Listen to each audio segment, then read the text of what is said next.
And welcome to Eden Live, where I am reading all of Eden by FREI live on Facebook and on YouTube, with the recorded clips then making their way onto Instagram, IGTV. We are in the 12th and final volume of the Eden Miniatures series. We're also on a Tuesday, but that scarcely matters because I know that you will find this clip whenever and wherever you choose.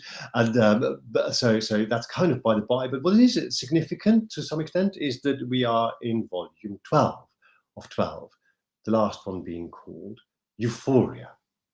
And much in the spirit of the whole enterprise, the whole thing that we've been doing, which is now nearing its end very, very soon. I'm not going to explain what this is or why it is what it is. I'm simply going to read it for you. And the first short segment here is called Experiment.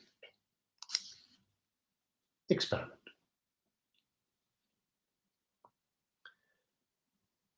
Human Genome ELISE Phase 4, Interim Summary and Recommendation.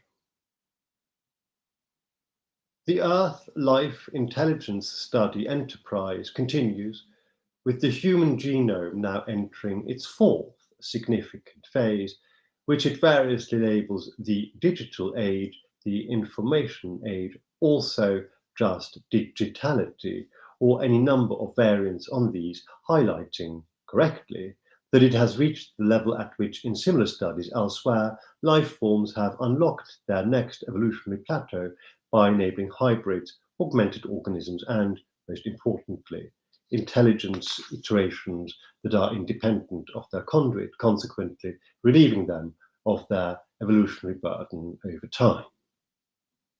Phase 4 follows phases 1, 2, and 3, the agricultural phase, the enlightenment phase, and the industrial phase, which the genome has undergone to varying degrees, but which can't by any means be considered concluded, either severally or jointly, or let alone, and this applies to any of these phases in their entirety.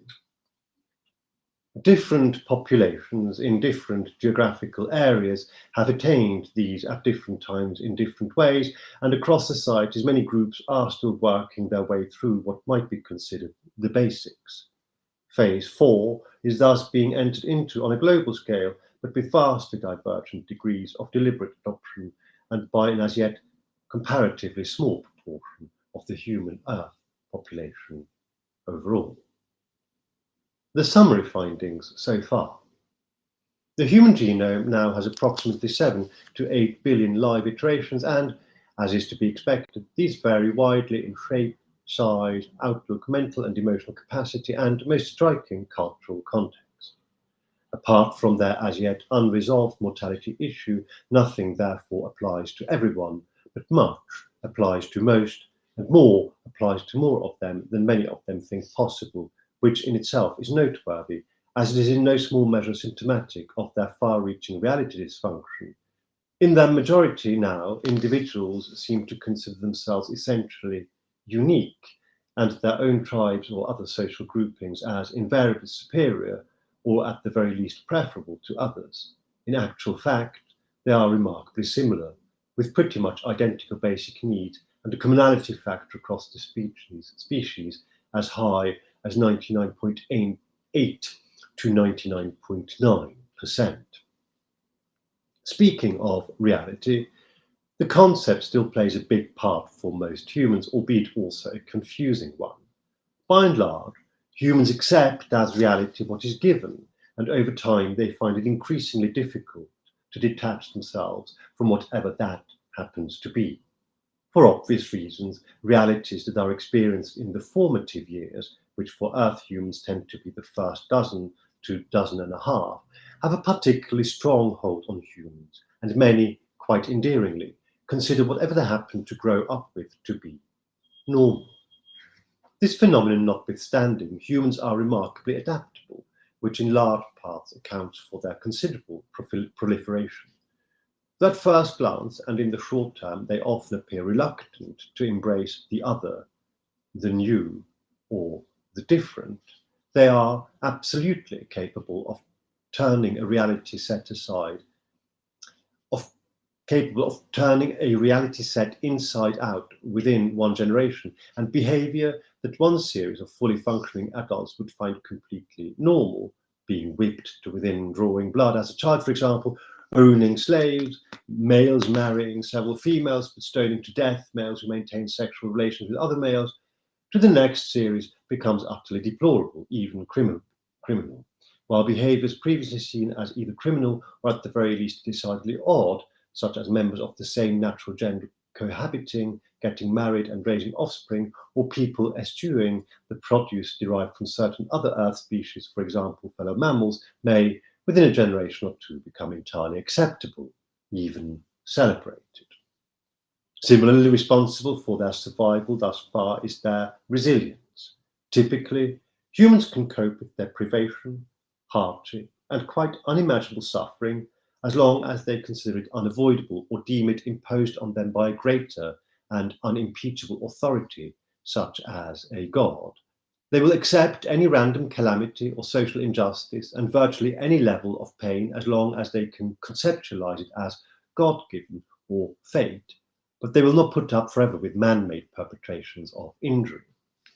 Having said that, paradoxical, indeed rationally completely indefensible, thinking and therefore behavior persists, even sometimes it seems particularly, where it flies in the face of reason or intellectually sound argumentation.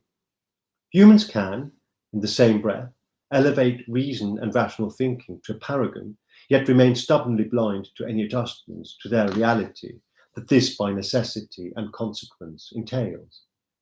They may, for example, know and be in possession of ample data to understand that the higher a society's levels of incarceration, the higher its reoffending rate, and therefore the higher the social and material cost of failing to integrate or reintegrate members who, for whatever reason, arrive at the point where they commit crimes against their fellow humans, yet obstinately cling on to barbaric punitive methods that manifestly compound rather than alleviate the cause of their suffering. Correspondingly, the genome finds itself in a state of semi-consciousness at which it is aware of its own existence, but has no real idea of its meaning or how it fits into any other part of the universe it inhabits, let alone anything beyond that minuscule bubble of which it has only the faintest of perceptions, and these are vastly distorted. At the same time, its fundamental organic needs, the program, remember, still largely considers itself set to survival and propagation, having only in exceptional circumstances advanced significantly beyond its own defaults, are so trivial and basic that by and large, and for the body of its own bell curve, it values most things crass and insignificant, while despising anything it feels threatened by as too abstract or cultivated. It delights in cataclysm as much as it fears it, and relishes narratives of destruction, disaster, violence, and instability, manufacturing for itself a soup of meaningless noise, while at the same time looking for meaning absolutely everywhere, even where there clearly is none. Coincidences, statistical necessities, and simple probabilistic patterns are elevated to quasi-divine interventions, and by the exact same token, all but the most obvious connections and correlations, especially those not or ill understood by its current, still pretty rudimentary science, it simply ignores or, in some cases, vehemently objects to and refutes.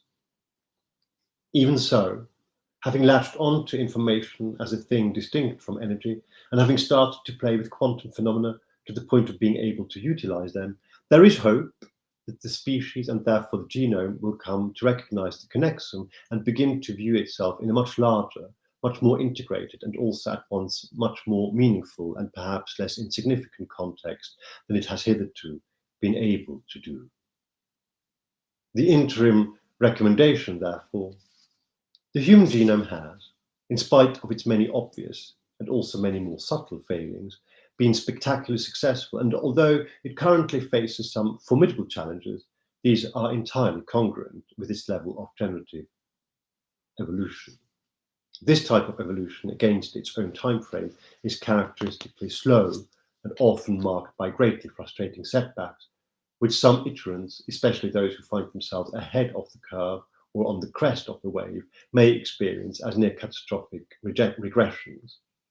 These are not, however, anything out of the ordinary for a life form such as the one that is here being observed, and having itself now spawned the type of intelligence which is likely to outperform its conduit by exponential orders of magnitude ere long, it stands a good chance of rendering itself obsolete on its own terms in due course, imparting to its generated new genus enough of its own priorities to remain recognizable as a relevant intermediate development stage. Significantly, this germinating phase 4 holds some considerable promise that either within its own term or during an ensuing fifth or sixth phase, Earth intelligence may mature to the point where it can link up with other intelligent entities in its local or any neighboring cosmic cluster, and so the recommendation, therefore, is to keep the experiment running, at least for the time being. Siddharthas. And that is it. That is the first installment of the last volume of the Eden Miniature series, the ebook and paperback published version of Eden by FREI. And I garbled this a bit in places because I wasn't quite as well prepared for the reading as I hoped I would be. But be that as it may, I hope you'll join me again when I continue this, most likely tomorrow. I'm hoping to get everything in before Christmas, and we are now only 1, 2, 3, 4, 5, 6 short installments away from the end. And until then, until the next episode, do keep well if you can. Look after yourselves.